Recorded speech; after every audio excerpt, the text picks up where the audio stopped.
Why is training important? Well, it is now required under the law. Employers must develop and provide effective training as part of the workplace violence prevention plan. Training, also satisfies part of the employer's obligation to have that employee involvement in developing and implementing the plan. And, remember that employees can be a really good source of identifying potential workplace hazards and ways to minimize those hazards. So this is your training sessions is a really good opportunity to delve into those issues. And, training, it's good communication. It effectively communicates, what are the procedures in place for workplace safety, creates a better working environment, educates the workforce on here are the procedures. This is how we're going to follow them in this scenario or another scenario. And of course, last but not least, the effective training is going to be evidence that you are complying with this new law, which is rather comprehensive. And that compliance issue may come up if Cal OSHA is conducting an inspection on your premises, or possibly they're investigating some type of claim, whether it is related to workplace violence or not. They could, in fact, ask for your training logs and all your records relating to workplace violence. And keep in mind that it is also important that your training and your record keeping may in fact become evidence in a civil action, and that may in fact bolster the defense in the case. So how often do you have to provide training? Training must be provided to all employees on an annual basis. And that means right now that the first trainings have to be completed before July 1. So you should start planning early for that training is my advice. After that, training is required every year. And employers are also required to keep detailed training logs, just like you keep the detailed training logs for your IIPP program as well. So training sessions can take many forms. It can involve presentations, discussions, practical exercises. There's no set hourly requirements for the training. It's so long as it covers all the necessary topics, and the law is rather specific on what must be included in the training. And also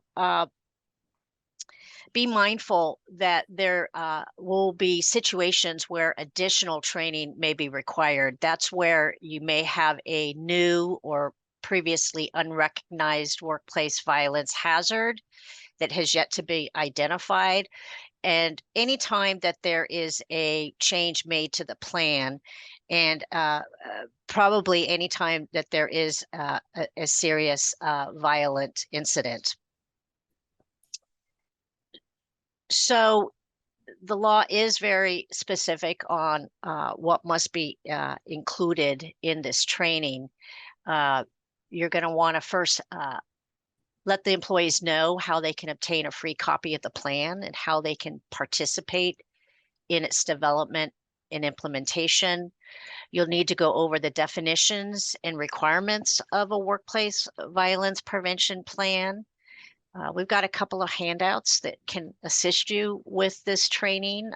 We've got sample key definitions and a potential topic list for your training. When you're giving the training to employees, you want to give very specific workplace violent hazards to that job site, those employees' duties. Also cover the corrective measures that you have put in place to reduce workplace violence hazards, and how employees can seek assistance or if there is or how to report or respond to a potential incident of violence, and strategies of how to avoid any incidents, including physical harm. It's also important that the employees receive information on how to report workplace violence hazards or incidents or any other concerns that they may have with that. And very important that employees know that they can report these incidents without any fear of reprisal, adverse action, or any type of retaliation. Employees should be given information about the violent incident log and how they can obtain a copy.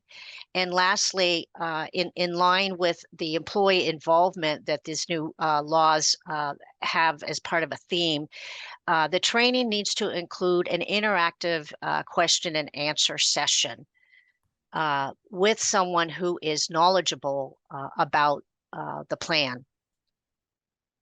So some of my best practices that relate to training requirements, I would start preparing your training materials early on as you're developing your plan. There's a lot of overlap. It's more efficient in your time, and there's a lot of forms also that you can be preparing in conjunction with the actual preparation and development of the plan. The training must be conducted in a manner that is easy to understand and match the employee's education, reading skills, and language. Again, you could look at some of the resources and the handouts that we have for that. And then I would also seriously consider combining the training for your workplace violence prevention with your injury and illness prevention. There's a lot of overlap. It may be more efficient for your employees that way. And again, critical that you maintain the detailed training records. If there is an issue on training, if Cal OSHA gets involved, you will absolutely be asked for that training log.